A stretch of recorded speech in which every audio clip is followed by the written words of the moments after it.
even the percentages of the pay that go to the political class are not as high as what is in the civil service. So what we need to rationalize is the civil service pay. And that is where exactly we need to deal with the issues of wage bill. Not even just the presidency, because they got a 10% increment. Now you say you demonize the whole presidency because they are getting an increment, the issue of Prime Minister, which is deserved. The issue of Prime Minister, I would say simply, they are still hung up on the Prime Minister issue, and it does not exist. That does not exist because it will raise even more wage bill than it is now. These are only two people, the president and the deputy. And if this NASA come up with a ministerial lineup, it will go even 10 times than it is now. Yes. And that will be of course, we have not lost to the fact that the creation of a Prime Minister's position is not necessarily to resolve the problems of Kenya. It's just to ensure that everyone within the NASA frontline is accounted for, that you are assured of this position in government. Excellent. It's a negotiating tool. When we go to government and the interests of the country, let us not be selfish and let us not be too arrogant and think that power sharing is a bad thing. When there was power sharing in the Nusum Kate government, forget about the personalities. You may not like my party leader Raila Odinga. Somebody else might not have liked the former president Kibaki. But the fact that there was power sharing and peace in this country and economic growth, all Kenyans benefit.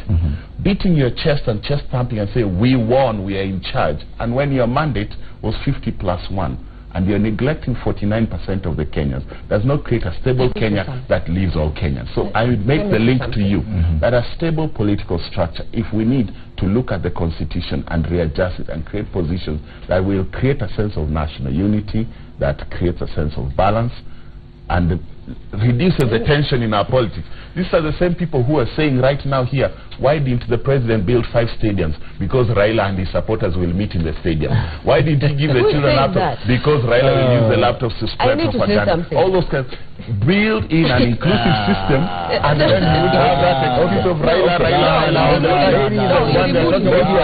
They keep coming back to Raila. Our time is up. Our time is up. What I will do, what I will do, I'll give each one of you an opportunity to say something as a final submission as we end this. You may choose to respond to that. I need to. We also do understand that Kibra, all the individuals aspiring to be Kibra, to replace you, including yourself, to defend your seat as a Kibra MP. You're holding a debate today. You could comment on that as well. Final words, starting with Bwana Waluke. I think as in Jubilee we are set, this time with the coming up general election will not open up for petition. I'm sure we are going to win by 70%, so that will not allow any petition to be put by NASA or opposition. So the country is going to be stable, as I know, because if we win with landslide, they will fear even to petition, because what will they petition for if we have won with 70%? And that is where we are. That's what you're going for. We are going for. Asante sana Bwana Waluke. You know, Honorable Okoth, you don't need to build any stadia for your party leader. He can meet anywhere as he wishes. In fact, he does not. He even uses roads for meetings, so he does not need stadia. But more importantly, the issue of government and sharing of power. You must not demonize a legitimately elected government just because you are not in it. Unless you have a different definition of democracy, I don't understand it. Because if you looked at the recent special sitting we had in Parliament, this threatening of violence, because what led with to the Kibaki Raila Mkate Nusu kind of thing was violence. And we've seen leaders consistently threatening that there is not going to be peace, there will be violence. Nobody has the monopoly of violence. And I think that argument that you can only get peace if you do the dishing out they want to do in NASA is very wrong. Add up your numbers. In fact, we've been added more days for the MVR. Please, you have the numbers, add them up. But if you continue subtracting, don't blame anyone that the numbers are not adding up. And the issue, the democracy definition, it's not about chest thumping. It is about, if you are not in government, accept you're not. Sometimes you could be in government, you expect, I respect you. So it is not an issue of In fact, I wonder, you want to burn the country and lead what from these guys? You want to burn it down. Thank you, Senator. Two quick points. Nobody wants to burn the country. If you are in government, have the humility to accept that there's a legitimate opposition which will call you out on mismanagement of our healthcare, in your failure to show a government that represents national unity, in your failure to address the two-third gender rule, in your lies about improving our education system until it's too late, in your failure to deliver the stadiums that you delivered. You know, so there is a Jubilee manifesto that promises openness, wazi, equality, usawa, and a growth of the economy. The economy has not grown in the ways that they promised, and the legitimate opposition will hold you accountable for it. And we will use even the media and any constitutional means. Nobody is threatening peace. Jubilee has done a few good things. They should tell us why they want to do more things. Jubilee has also failed on some of its own promises, and they should tell us why they failed and what they believe they'll do in the next 5 years. That's legitimate political discussion. Nobody wants to go to war or threaten peace in this country. We have only one country. There is no spare part. In Kibra today, it's constituency number 1. We set the pace, others follow. We're having a debate for all the candidates who want to be members of parliament. Because we don't want to... We have 3 Jubilee candidates. We have 4 CORD candidates, NASA candidates, ODM mostly. And we will meet and sit there, and we've invited the media. I think Citizen is coming. I think one of the other competitor stations is coming. We will have a chance for citizens to actually, in a town hall format, ask the people on stage, Member for Parliament for Kibra, what have you done? Why have you failed to do this? The same way we question Jubilee.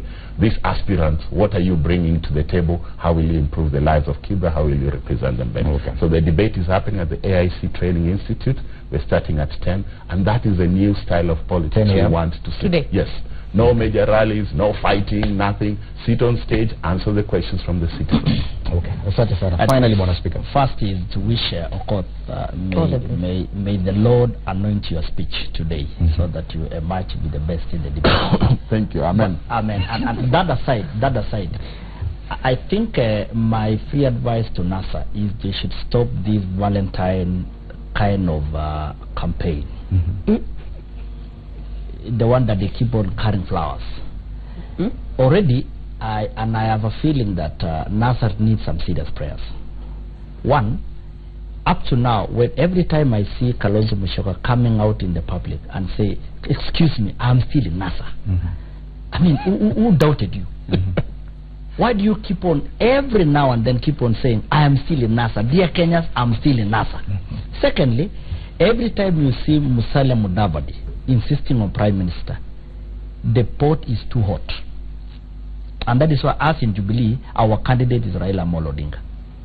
Yes. Oh, your candidate? Exactly. The moment he comes out, 9 a.m. in the morning, we will have won 70 plus. Okay. And thirdly is and I want to quote what the Deputy President said. 4 energized guys in the Republic of Kenya, leaders, are defeated to pick one candidate, and that's what they're going for, a committee. How will they be able to govern 40 plus million Kenyans? How many committees will be required to run the country? Well, and I think going forward, I want to applaud the direction that the government is taking regarding the doctor issue. The Law Society of Kenya and the Kenyan Human Rights. We believe that as they go and have that meeting, that negotiation is going to give us hope. Yes. Fred, I have witnessed people dying. Yesterday I was in one of the private hospitals, and let me mention it, there was no doctor. Completely. And I know majority of Kenyans are suffering. There are Kenyans right now, they are surviving with the machines and no doctor. I just want to call upon our doctors just to have a human face. I know the issues of CBA and everything is there, but I pray to them, let them have a human face. Because Kenyans, and finally, I want again to appeal His Excellency the President, crack the whip on the minister and the PS. Okay. They are the disgrace in this country. They keep on portraying that we are not sensitive in terms of Ministry of Health in this country. No wonder you're even suggesting that CS Matiang'i should be taken to the Ministry of Health. Anyway, thank you so much, Speaker Albert Kochei, County Assembly Speaker from Elgeyo Marakwet, Bwana Ken Okoth and people Kibra, and all the best in the debate later this morning. The election. And John Waluke, MP Sirisia, and finally the only lady on the panel, Martha Wangari, nominated senator, also aspirant for the Gilgil parliamentary seat, helping us look at the headlines this Friday morning. Of course, Power Breakfast still continues. We still have Ohangla Motomoto in studio. Willis Waburu and Joey Mudengi still have other sessions for Power Breakfast. Remember, the hashtag to use throughout this session is Power Breakfast. My name is Fred Indimuli. Good morning.